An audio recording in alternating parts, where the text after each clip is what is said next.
Salutations, j'espère que vous allez bien. Alors, on va faire aujourd'hui l'exercice numéro 51 qui mélange subtilement suite implicite et la fonction ln. Alors, on considère la fonction fn qui est définie sur r étoile plus par fn de x égale à x moins n plus n sur 2 ln de x, où n appartenant à n étoile. Et bien sûr, le x, il appartient à r étoile plus parce qu'il a à l'intérieur de ln. Première question, étudier les variations de la fonction fn. Donc, ce que je vais faire, c'est que je vais déjà mentionner que fn est dérivable sur r étoile plus, et donc dériver la fonction fn. Dériver la fonction que j'ai. Alors, la dérivée de fn, donc la dérivée de x, c'est 1. La dérivée de n, un antinaturel, une constante, c'est 0. Et n sur 2, une constante multipliée par un variable. La constante reste, on fait dériver ln de x. La dérivée de ln de x, c'est 1 sur x. J'aurai donc n sur 2x. Quand je rends au même dénominateur, j'aurai 2x plus n sur 2x, qui est supérieur à 0 pour x appartenant à r étoile plus. Alors le tableau de variation, il est fait de cette façon. J'ai que ma fonction fn est définie sur 0 ouvert, donc voilà, plus l'infini. Que fn' de x est positif pour x appartenant à cet intervalle. Et que fn a de bijection de 0 plus l'infini vers r, vers moins l'infini plus l'infini. Parce qu'il est évident que la limite lorsque x tend vers moins l'infini, ben c'est moins l'infini, vu que ln de moins l'infini c'est 0. Pardon, et la limite lorsque x tend vers 0 plus de fn égale à moins l'infini, parce que x égale à 0 et la limite lorsque x tend vers 0 plus de ln en 0 plus c'est égal à moins l'infini.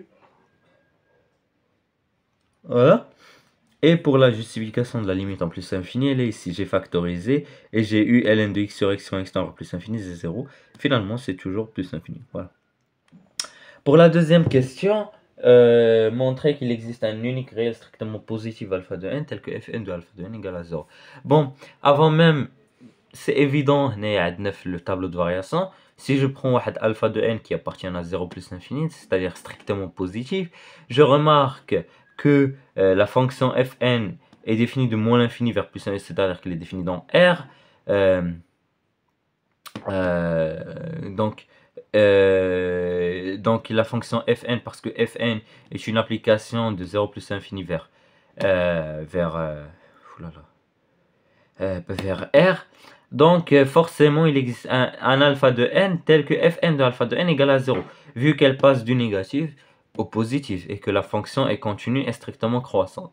Donc directement on va dire que d'après le tableau de variation de fn, on a que fn de 0 plus infini, c'est-à-dire que fn a une bijection de 0 plus infini vers R, et comme 0 appartient à R, alors il existe un unique alpha de n appartenant à R étoile plus, c'est-à-dire strictement positif, tel que fn de alpha de n égale à 0.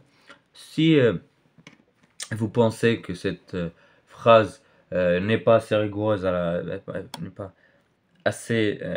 pas assez forte dans la rédaction aux yeux de votre professeur, vous pouvez juste dire que fn est continue sur 0 plus infini, qu'elle est strictement croissante, et que, donc vous allez réécrire ces deux lignes. Voilà, donc elle a une bijection de 0 plus infini vers R, et comme 0 appartient à R, voilà. Pour la question qui vient après, montrer que alpha de n est entre e au carré et supérieur ou égal à 1. Alors on va calculer fn de 1, ça va nous donner 1 moins n est inférieur ou égal à 0, car n est supérieur ou égal à 1, et ils avaient mentionné que n appartient à n étoile, donc n est supérieur ou égal à 1, donc ce terme est inférieur ou égal à 0. Et fn de e au carré, c'est égal à e au carré moins n plus 2n sur 2 ln de e. Bon, pourquoi le e ninja? Parce qu'on sait que ln de a à la puissance n, c'est égal à n fois ln de a. Et ln de e, on sait que c'est égal à 1. Donc finalement, ça va simplifier à e au carré, qui est positif, strictement positif. Parce qu'on sait qu'aucun e n'est égal à 0. Voilà. Alors fn de 1 est inférieur ou égal à fn de alpha de n, alpha de n, parce que je sais que fn de alpha de n égale à 0, et comme 0 est supérieur ou égal à fn de 1, alors fn de alpha de n est supérieur ou égal à fn de 1, etc. inférieur strictement à fn de e carré. On sait que fn est strictement croissant sur R étoile plus. Alors, alpha de n est entre 1 et e. E au carré. Voilà. Vérifiez que ln de alpha de n est égal à 2 moins 2 sur n alpha de n. Alors, ce que je vais faire, c'est que je vais utiliser cette question en disant qu'on sait que fn de alpha de n égale à 0. Donc, comme fn de alpha de n égale à 0, c'est équivalent, je vais remplacer fn de alpha de n par son expression, qui est comme suite. En faisant ressortir ln de alpha de n, j'aurai ln de alpha de n est égal à 2 facteurs de n moins alpha de n sur n. En séparant le dénominateur, j'aurai 2 moins 2 alpha de n sur n. Et j'aurai donc le résultat qu'il m'avait demandé. Une équation et tentant de faire ressortir le x. Tentant. Troisième question, exprimer fn plus 1 de alpha n en fonction de alpha de n. Et n, puis en déduire que alpha de n plus 1 est supérieur à alpha de n. On a que fn plus 1 de alpha de n est égal à alpha de n moins n plus 1 sur 2 ln de alpha de n. Juste j'ai remplacé et en remplaçant chaque n par n plus 1. Ouais. Alors ce que je vais faire, c'est que je vais factoriser par n plus 1. J'aurai 1 moins 2 alpha de n sur n et sur 2. Ici, qu'est-ce que j'ai fait? J'ai remplacé ln de alpha de n par l'expression d'IA dans la précédente question. Donc voilà. Donc finalement, j'aurai donc j'aurai 1 moins 1 plus alpha de n sur n. Donc ici, ça fera 0. Finalement, ça fera alpha de n moins alpha de n facteur de n plus 1 sur n. Donc ça, c'est quoi?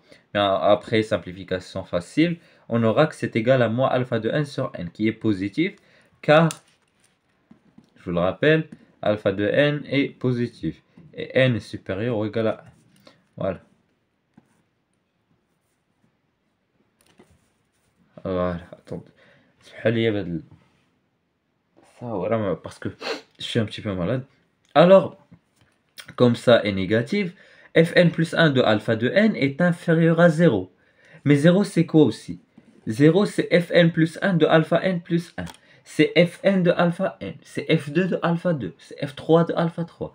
C'est f4 de alpha 4. C'est f million de alpha million, etc.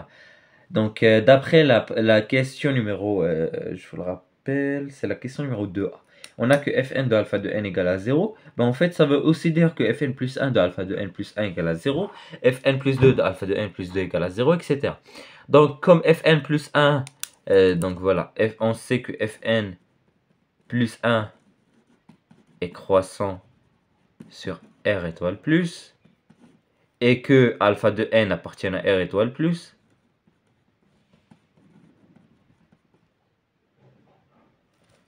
Alors alpha de n est inférieur à alpha de n plus 1, d'où alpha de n est croissante. On a que alpha de n, donc la quatrième question, c'est une question très facile. Montrer que la suite alpha de n est convergente. On a alpha de n est croissante et majorée par e au carré. Alors elle est directement convergente. Pour la cinquième question, montrer que la limite lorsqu'il y a un temps vers plus infini de alpha n égale à 2. On a que ln de alpha n égale à 2 moins 2 alpha de n sur n. Et d'après la question précédente, on a que la limite lorsqu'il tend vers plus infini de alpha de n est égale à L, parce que je sais que alpha de n est convergente. L appartient à R, bien sûr. D'où la limite lorsqu'il tend vers plus infini de 2 alpha n sur n égale à 0, parce qu'on aura un réel sur l'infini qui est égal à 0. D'où la limite lorsqu'il tend vers plus infini de alpha de n égale à 2 moins 0, qui est égal à 2. Donc voilà. Qui est égal à 2. Donc voilà pour l'exercice numéro 51. J'espère que la vidéo vous a plu. Si c'est le cas, n'hésitez pas à faire des remarques, commentaires, et je vous dis au revoir pour de nouvelles vidéos, Inch'Allah, sur d'autres exercices. Voilà.